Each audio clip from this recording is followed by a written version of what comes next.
नमस्कार बच्चों, पिछले वाले इस लेक्चर में हम लोगों ने पूर्ण प्रतियोगी बाजार के बारे में चर्चा की थी। आज हम पूर्ण प्रतियोगी बाजार में कीमत निर्धारण में समय तत्व का महत्व के बारे में बात कर रहे हैं। एक वस्तु की कीमत पर मांग का प्रभाव पड़ेगा, अधिक पड़ेगा अथवा पूर्ति का।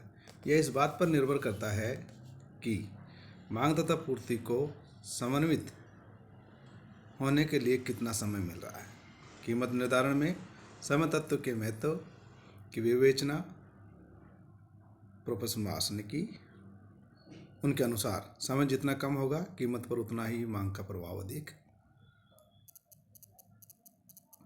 होगा। इसी प्रकार समय जितना अधिक होगा, कीमत निर्धारण पर उतना ही पूर्ति का प्रभाव बढ़ जाएगा। डॉक्टर मार्शल ने मांग तथा पूर्ति के संतुलन के लिए आवश्यक समय तत्व को 4 भागों में बांटा।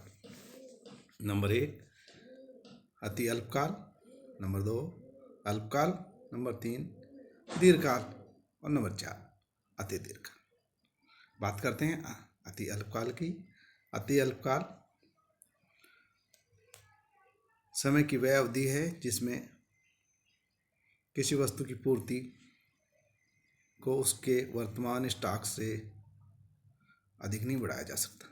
फर्म के पास इतना समय नहीं होता है कि वह स्टॉक में किसी प्रकार की वृद्धि कर सके। यदि आपकी कैंटीन में सोमवार को 10 बजे 100 रसगुल्ले का स्टॉक है, परंतु आपको पार्टी के लिए 11 बजे 200 रसगुल्ले चाहिए, तो दुकानदार 1 घंटे में 100 रसगुल्ले तैयार नहीं कर सकता। वह अधिक से अधिक 100 रसगुल्लों की पूर्ति कर सकता है जिनका उसके पास स्टॉक है। अति अल्पकाल में पूर्ति सीमित होती है, इसलिए कीमत पर मांग का अधिक प्रभाव पड़ता है। अति अल्पकाल में जो कीमत निर्धारित होती है उसे बाजार कीमत कहते हैं। ठीक है। नंबर 2 अल्पकाल। अल्पकाल समय की वह अवधि है जिसमें किसी वस्तु की पूर्ति को उसकी वर्तमान उत्पादन क्षमता तक बढ़ाया जा सकता है। अन्य शब्दों में, उत्पादन का कोई न कोई साधन स्थिर होता है। फर्म के पास इतना समय नहीं होता है कि वह नई मशीन लगा सके अथवा नई फर्मी उद्योगों में प्रवेश कर सके। मान लीजिए आपकी दरी बनाने की फैक्ट्री है। यदि पूरे 24 घंटे फैक्ट्री चलाएं तो 10 दरियों का उत्पादन कर सकते हैं। यदि दरी की मांग 2 दिन के लिए बढ़कर 20 दरी प्रतिदिन हो जाती है तो आप अधिक से अधिक 10 दरियों का उत्पादन कर सकते हैं। आपके पास इतना समय नहीं है कि वह आप नए करके लगाकर अपने उत्पादन को बढ़ा सकते हैं। अल्पकाल में जो कीमत निर्धारण पर पूर्ति की तुलना में मांग का अधिक प्रभाव पड़ता है। अल्पकाल में जो कीमत निर्धारित होती है उसे उपसामान्य कीमत कहा जाता है।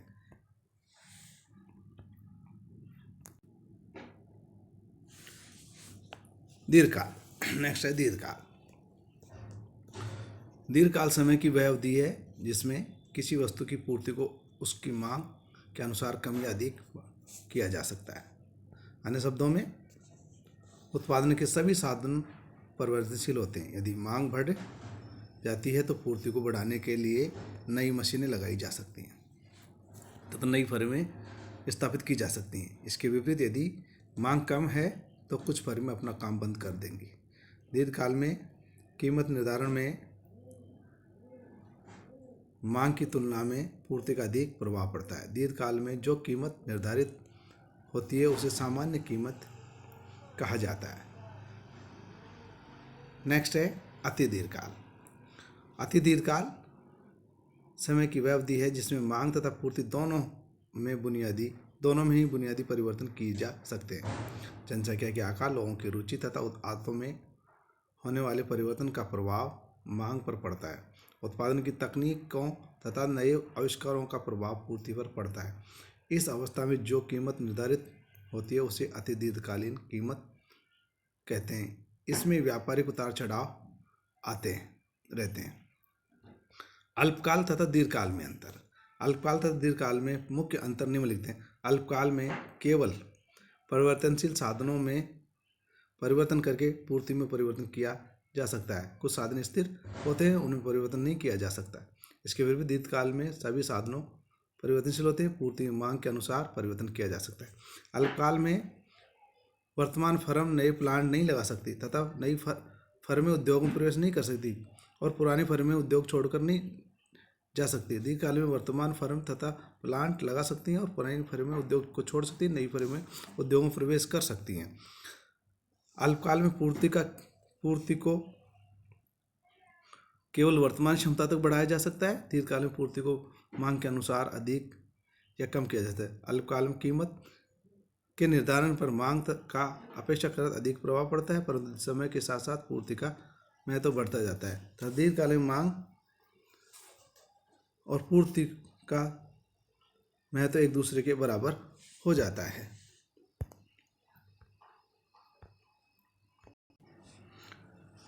अति अल्पकाल में कीमत निर्धारण। अति अल्पकाल में जो कीमत निर्धारित होती है उसे बाजार कीमत कहते हैं। परिभाषा: बाजार कीमत वह कीमत है जो किसी वस्तु की एक बाजार में एक निश्चित समय पर प्रचलित होती है।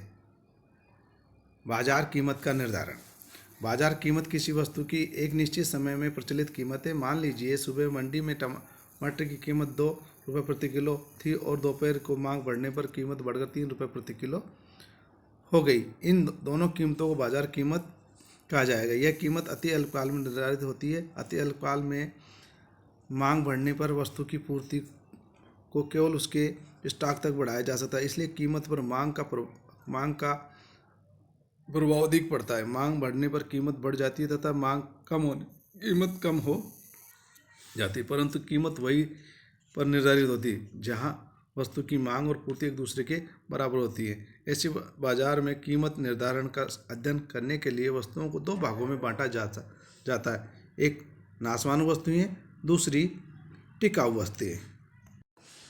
नाशवान वस्तुएं वे वस्तुएं हैं जो शीघ्र नष्ट हो जाती हैं, जैसे ताज़ी सब्जियां, दूध, अंगूर आदि। इन वस्तुओं को भी नाशवान कहा जाता है जिनका फैशन जल्दी समाप्त हो जाता है, जैसे फैशनेबल कपड़े, जूते आदि। इन वस्तुओं की पूर्ति किसी एक समय में स्थिर होती है। यदि मांग बढ़ जाती है तो पूर्ति में तुरंत वृद्धि नहीं हो सकती, और यदि मांग घट जाती है तो पूर्ति में तुरंत कमी नहीं हो सकती।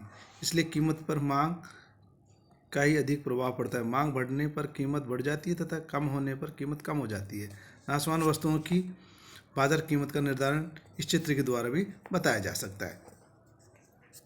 जैसे इस चित्र में OS अक्ष पर वस्तु की मात्रा था तो Y अक्ष पर कीमत दिखाई गई। SS वस्तु की पूर्ति रेखा है। यह OY अक्ष के समांतर है। एक लंब रेखा है जिससे प्रकट होता है कि वस्तु की पूर्ति एक स्थिर मात्रा है। DD मांग वक्र है। यह SS पूर्ति रेखा को ई पर काटती है, इसलिए इस बिंदु पर कीमत OP होती है। यदि किन्हीं कारणों द्वारा मांग बढ़ जाती है तो नई मांग वक्र D1 होगी, जो पूर्ति पर SS को E1 बिंदु पर काटती है। इसका अर्थ यह होगा कि वस्तु की OS मात्रा की कीमत OP से बढ़कर OP1 हो जाएगी। यदि मांग घट जाती है तो नई मांग वक्र D2 होगी, जो पूर्ति पर SS को E2 बिंदु पर काटेगी। वस्तु की कीमत OP से कम होकर OP2 हो जाएगी। ये नाशवान वस्तुओं के बारे में है। अब हम बात करें टिकाऊ वस्तुओं में, तो कुछ वस्तुएं ऐसी होती हैं जिन्हें लंबे समय के लिए रखा जा सकता है, जैसे गेहूँ, साबुन, तेल, चाय की पत्ती आदि। इस प्रकार के माल बेचने वाली फर्में द्वारा एक न्यूनतम कीमत निश्चित की जाती है। इससे कम कीमत पर वह माल नहीं बेचेंगे। यदि मांग घटने के कारण कीमत न्यूनतम कीमत से कम हो जाती है तो विक्रेता घाटे से बचने के लिए ऐसी टिकाऊ वस्तुओं को बेचने की अपेक्षा उन्हें गोदाम में रख लेता है और उस समय की प्रतीक्षा करता है जब मांग बढ़ती है और फलस्वरूप कीमत भी बढ़ती है। सारांश यह है कि टिकाऊ वस्तुओं की पूर्ति को अल्पकाल में भी एक सीमा तक बढ़ाया घटाया जा सकता है, किंतु स्मरण रहे कि पूर्ति की मात्रा उतनी ही बढ़ाई जा सकती है जितनी गोदाम में पड़ी हुई है। इससे अधिक पूर्ति बढ़ाने के लिए अधिक लंबे समय की आवश्यकता होगी। टिकाऊ वस्तुओं की बाजार कीमत भी वहीं निर्धारित होगी जहां मांग तथा पूर्ति की होगी। इसे भी हम इस तालिका के द्वारा बता सकते हैं। जैसे एक चावल की पूर्ति है 5, 10, 15, 20, 25 और 30 क्विंटल। कीमत है 5, 7, 9, 11, 13, 15 रुपये। चावल की मांग है 25, 30, 25, 20, 15, 10, 5, 2। तालिका नंबर 2 से ज्ञात होता है कि चावल का स्टॉक किसी एक समय में बाजार में केवल 30 क्विंटल है। चावल की कीमत जब 5 रुपये प्रति किलो है तब पूर्ति 5 क्विंटल, मांग 25 क्विंटल। कीमत बढ़ने पर मांग कम होती जा रही है परंतु पूर्ति बढ़ती जा रही है। 9 रुपये कीमत होने पर चावल की पूर्ति तथा मांग बराबर हो जाती है, इसलिए चावल की कीमत 9 रुपये निर्धारित होगी।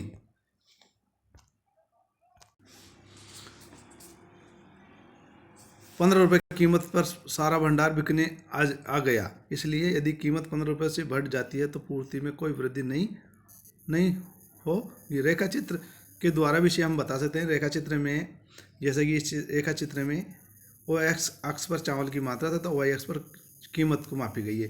SS पूर्ति रेखा है, यह नीचे से ऊपर की ओर जा रही है क्योंकि कीमत बढ़ने पर पूर्ति भी एक सीमा अर्थात E1 बिंदु तक बढ़ती है, परंतु E1 के बाद पूर्ति रेखा लंब बन जाती है। इसका अर्थ यह हुआ कि फर्म की पूर्ति को OQ1 से अधिक नहीं बढ़ाया जा सकता है। OS सुरक्षित कीमत है, अर्थात इससे कम कीमत पर फर्म को कोई मात्रा नहीं बेचेगी। प्रारंभ में मांग रेखा DD पूर्ति रेखा SS को E बिंदु पर काटती है, इसलिए कीमत OP निर्धारित होगी जिस पर चावल की मांग तथा पूर्ति दोनों बराबर होती है। यदि मांग कम होकर D2 हो जाए तो कीमत भी कम होकर OP2 हो जाएगी। इस कीमत पर वस्तु की OQ2 पूर्ति बिकने के लिए बाजार में आ जाएगी। यदि मांग बढ़कर D1 हो जाती है तो कीमत बढ़कर OP1 हो जाएगी तथा इस कीमत पर वस्तु की स्टॉक में रखी हुई सारी मात्रा अर्थात बिक जाएगी। अब बात करें अल्पकाल में कीमत निर्धारण। अल्पकाल में जो कीमत निर्धारित होती है उसे उपसामान्य कीमत कहा जाता है। अल्पकाल में उद्योग पूर्ति को फर्मों की वर्तमान उत्पादन क्षमता तक बढ़ा सकते हैं। अल्पकाल में उद्योग का पूर्ति वक्र फर्मों की अल्पकालीन पूर्ति वक्रों का जोड़ होता है। फर्म का अल्पकालीन पूर्ति वक्र सीमांत लागत वक्र का वह भाग है जो औसत परिवर्तनीय लागत से ऊपर होता है। अन्य शब्दों में अल्पकाल में फर्म में तब भी उत्पन्न करती रहेंगी जब वे औसत स्थिर लागत का घाटा उठा रही हों। इसका कारण यह है कि अल्पकाल में यदि कोई फर्म उत्पादन करना बंद कर देती है तो भी उसे स्थिर लागत का घाटा उठाना पड़ेगा। उद्योग का अल्पकालीन पूर्ति वक्र अति अल्पकालीन पूर्ति वक्र की तुलना में अधिक लोचदार होता है। इस चित्र के द्वारा उपसामान्य कीमत के निर्धारण को स्पष्ट किया गया है। OX अक्ष पर उत्पादन की मात्रा तथा Y अक्ष पर कीमत प्रकट किया गया है। SS उद्योग का अल्पकालीन पूर्ति वक्र है, यह नीचे से ऊपर की ओर उठ रहा है। DD प्रारंभिक मांग वक्र है। DD वक्र अल्पकालीन पूर्ति वक्र को बिंदु E पर काट रही है। बिंदु E से ज्ञात होता है कि OP संतुलन कीमत तथा OQ संतुलन मात्रा है। मांग में वृद्धि होने पर अल्पकाल में संतुलन कीमत तथा उत्पादन में वृद्धि होगी। उदाहरण के लिए मान लीजिए मांग वक्र DD से खिसककर D1 हो जाते हैं। चित्र 5 से ज्ञात होता है कि मांग वक्र के ऊपर की ओर खिसक जाने के कारण प्रारंभिक कीमत OP पर पूर्ति कमी हो जाएगी तथा कीमत बढ़कर OP1 हो जाती है। इस स्थिति में प्रत्येक फर्म अपने उत्पादन में वृद्धि करेगी जिससे सामान्य लागत नई ऊंची कीमत के बराबर हो जाएगी। इसके फलस्वरूप जैसा कि संतुलन बिंदु E1 से ज्ञात होता है, उद्योग का उत्पादन मात्रा बढ़कर OQ1 हो जाएगा। इसके विपरीत यदि मांग वक्र नीचे की ओर खिसककर DD से D2 हो जाए, यह पूर्ति वक्र को बिंदु E2 पर काटेगी। नए संतुलन बिंदु E2 से ज्ञात होता है कि नई संतुलन कीमत कम होकर OP2 हो जाएगी तथा संतुलन उत्पादन घटकर OQ2 हो जाएगी।